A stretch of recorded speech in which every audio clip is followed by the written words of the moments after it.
प्रणाम। अखंड ज्योति अप्रैल 2020। चेतना की शिखर यात्रा 211। अवतार प्रक्रिया का रहस्य। विगत अंक में आपने पढ़ा कि पूज्यवर द्वारा प्रदत्त महिला जागृति अभियान के अंतर्गत महिला प्रौढ़शालाओं में अध्ययन हेतु महिलाओं को तैयार करने में स्वयंसेवी महिलाओं को अत्यधिक कठिनाइयों का सामना करना पड़ रहा था। संपर्क में आती महिलाओं में से अधिकतम ने स्वयं ही निरक्षरता भरे जीवन यापन से ढर्रे से छुटकारा पाने में आपत्ति जताई, तो वहीं जो इस संबंध में रुचि दिखाती उनके आगे पारिवारिक विरोध अपने अपने तर्क लिए प्रस्तुत होता। किंतु इस सब के बीच भी क्षेत्र की कर्मठ एवं निष्ठावान स्वयंसेवी महिलाओं ने मध्यम मार्ग निकालकर प्रौढ़शालाओं के यथासंभव छोटी किंतु क्रांतिकारी शुरुआत की।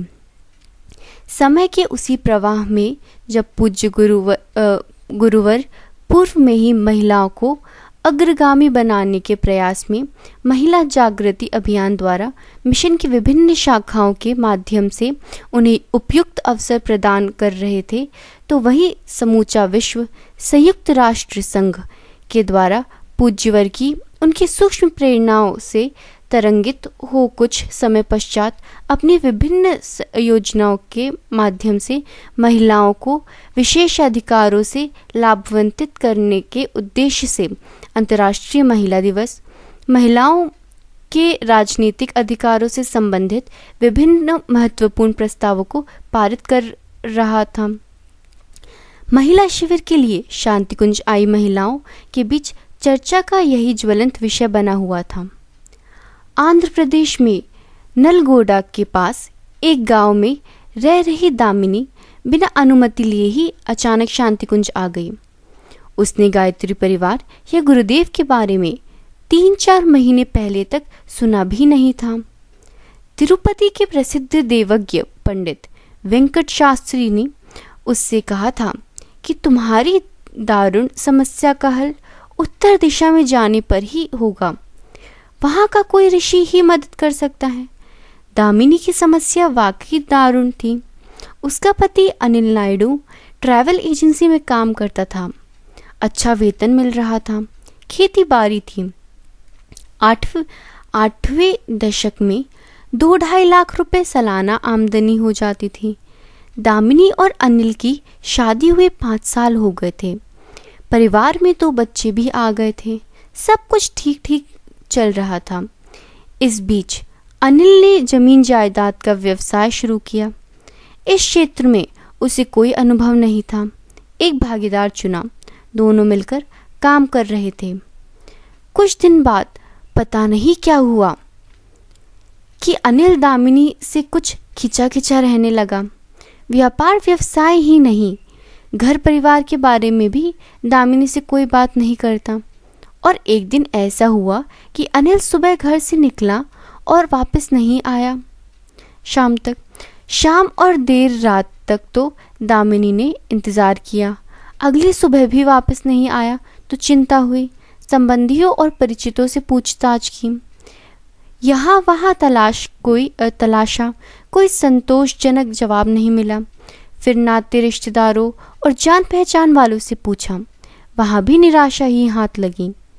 पार्टनर ने भी अनिल की खोज में मदद की और दामिनी के दुख में हिस्सा बटाया, लेकिन सब बेकार। अनिल की कोई खबर नहीं मिली। दिन, हफ्ते और महीने बीत गए। अब दूसरा साल चल रहा था। दामिनी पति के बारे में सूचना मिलने का इंतज़ार करते हुए उसे ढूंढने के लिए अपनी तरह से जतन करती। तीर्थ, मंदिर, सिद्धस्थल और न जाने कहाँ कहाँ यात्रा कर आई। पंडित वेंकट शास्त्री का बड़ा नाम सुना था। दामिनी ने उनसे अपना दुख बताया। जन्मपत्री देखे बिना ही उन्होंने कह दिया कि उत्तर दिशा में जाओ, वहाँ तुम्हारी समस्या का हल हो जाएगा। शास्त्री जी ने यह नहीं बताया कि उत्तर दिशा में कहाँ जाना है। दामिनी ने पूछा तो सिर्फ इतना ही कहा कि मैंने यह बात ज्योतिष विद्या के आधार पर नहीं बताई है। तुम्हारे यहाँ आते ही लगा कि जैसे तुम मेरी पुत्री हो और बहुत कष्ट में हो। फिर अनायास ही जो प्रेरणा हुई उसे मैंने तुम्हें कह दिया। मुझे सिर्फ यही लग रहा है कि जिस महापुरुष के पास तुम्हारे कष्ट का निवारण होना है वह किसी प्राचीन विद्या का उन्मेष करने में लगा हुआ है। पंडित जी ने इतना बताते ही दामिनी ने तत्क्षण निश्चय कर लिया कि उन महापुरुष के सानिध्य में जाना है। इस निश्चय के बाद 2-3 दिन में ही गंतव्य स्थान का पता भी चल गया और जाने की व्यवस्था भी हो गई। दामिनी खुद हैरान थी कि कैसे यह सब हो रहा है। जिस ढंग से साधन जुट रहे थे उससे दामिनी के मन में विश्वास जन्म लेता जा रहा था, बढ़ता जा रहा था कि उसकी समस्या हल हो जाएगी। उजड़ा हुआ संसार फिर बस जाएगा। लेकिन शांतिकुंज पहुंचकर गुरुदेव से मिली तो निराशा ही हुई। मुश्किल से 2 मिनट मुलाकात हुई होगी। दामिनी के हिसाब से गुरुदेव ने मामूली ढंग से ही कुशल क्षेम पूछा था। अपनी व्यथा के बारे में बताना शुरू ही किया था। गुरुदेव ने कहा, चिंता ना कर बेटी, तुम्हारा पति आजकल में ही वापस आ जाएगा। दामिनी ने कहना चाहा कि ये कैसे होगा गुरुदेव, मैं तो यहाँ हूँ, अभी 2 दिन बाकी है, मेरे पति वापस कैसे आ जाएंगे। उसने कहने में के लिए मुंह खोला ही था कि गुरुदेव ने कहा, मन में कोई दुविधा मत पालो, तुम लोग फिर पहले की तरह सुखी रहोगे और तरक्की करोगे। तुम शिविर में आई हो ना, शाम को गंगा किनारे जरूर हो आना, मन को शांति मिलेगी। दामिनी फिर दुविधा में फंसी। गुरुदेव में उसे कोई विलक्षणता नहीं दिखाई दे रही थी। पंडित जी से सुनकर सिद्ध महापुरुष का जो चित्र मन में बना था वह गुरुदेव के व्यक्तित्व से कतई मेल नहीं खाता था।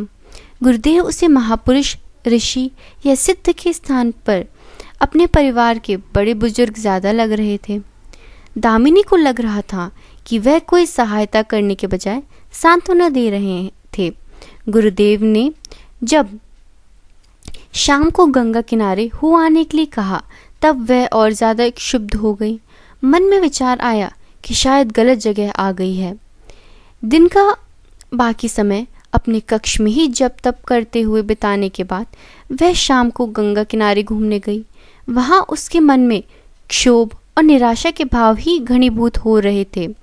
गंगा के जिस घाट पर वह कुछ देर से बैठी हुई थी वहाँ और लोग भी आ जा रहे थे। उनमें से कुछ किनारे बैठकर जप, ध्यान और स्रोत पाठ कर रहे थे।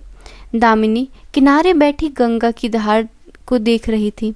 उस समय भी नलगोंडा में परिवार के साथ बिताए क्षण और उसके बाद पति के चले जाने के से अब तक की कई स्मृतियां मन में आ जा रही थीं। वह बैठी हुई अपने अतीत के बारे में सोच रही थी कि कुछ क्षण पहले ही घाट पर आकर बैठे 2 युवा साधुओं की आपस में चल रही बातचीत सुनाई दी। उनकी चर्चा में कुछ वाक्य ऐसे आ रहे थे जिससे दामिनी के कान खड़े हो गए और वह गौर से सुनने लगी। दोनों साधु आश्रम में आए किसी व्यक्ति के बारे में बात कर रहे थे जिसे अगले रविवार को संन्यास की दीक्षा दी जानी थी। वह व्यक्ति कुछ सप्ताह पहले यहाँ आया था और जैसा कि सुनाई पड़ा आंध्र प्रदेश के किसी शहर का था। वह व्यापार व्यवसाय में लगा हुआ था और वैराग्य होने के कारण यहाँ आ गया। आंध्र प्रदेश, वहाँ के शहर और व्यापार व्यवसाय की अस्पष्ट चर्चा से दामिनी को लगा कि कहीं वह व्यक्ति अनिल ही तो नहीं है। मन कुछ देर तक इस संभावना में अटका रहा और फिर उसने सुने हुए वाक्यांशों को मन से झटक दिया। कुछ देर और बैठकर गंगा की धारा में हाथ मुंह धोकर अर्ध प्रणाम के बाद दामिनी वहां से उठकर आ गई।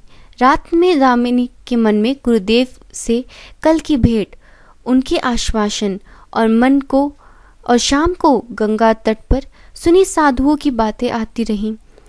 यह सब सोचते हुए कब नींद आ गई कुछ पता ही नहीं चला।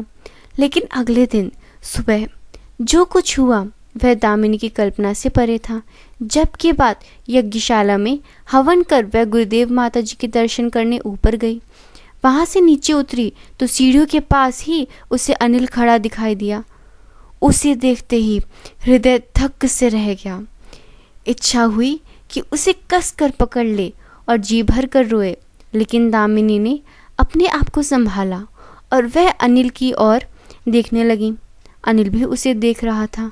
मन ही मन वह कह उठी, कहाँ थे इतने दिन से निष्ठुर। इस बीच हम लोगों की तनिक भी याद नहीं आई। सुध लेने का आदेश।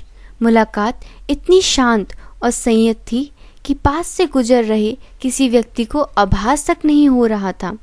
अनिल ने कहा कि याद तो आती थी दामिनी, पर मैं इस कदर हार और टूट गया था कि लौट नहीं पा रहा था। दामिनी ने लाड से डांटते हुए पूछा कि अब कैसे हिम्मत हुई, तो अनिल ने एक विचित्र अनुभव सुनाया। उसने बताया कि कल रात भर नींद नहीं आई। घर परिवार छोड़ने के बाद वैसे भी नींद नहीं आती थी, लेकिन कल तो गजब ही हो गया। जैसे ही आंख लगी एक अवधूत सन्यासी दिखाई देते, जटा जूटधारी। वह यह सन्यासी अनिल को झिंझोड़ कर उठा देते और कहते कि अब तुम्हारी पत्नी तुम्हें खोजती हुई यहाँ तक आ आई है और अब मेरे संरक्षण में है। ज़्यादा कमाने और जल्दी से मालदार होने के चक्कर में जो खो दिया है उसे भूल जाओ। अब उसकी सुध लो जो तुम्हें आठों पहर याद करती है। रात भर में 4 बार इस तरह की प्रतीति हुई। सुबह हुई तो पैर अपने आप इस दिशा में चल पड़े। पता नहीं था कि कहाँ जाना है, लेकिन यहाँ आते तक एक पल को भी नहीं लगा कि कहीं कुछ पूछने तलाशने की ज़रूरत है। जैसे कोई हाथ पकड़कर यहाँ ला रहा हो या आगे आगे रास्ता बताते हुए चल रहा है। इस तरह यहाँ पहुँचा और कार्यालय में आकर तुम्हारे बारे में पूछा, पता किया।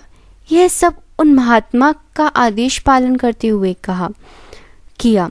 दामिनी वृत्तांत सुन हो तो रही थी, लेकिन उसके चित्त और भाव जगत में गुरुदेव के कल कहे हुए शब्द गूंज रहे थे। वह अपने पति को विस्मित और विस्फारित नेत्रों से देख रही थी, लेकिन चेतना में गुरुदेव और उनके अनुग्रह से अभिभूत थी। धन्यवाद।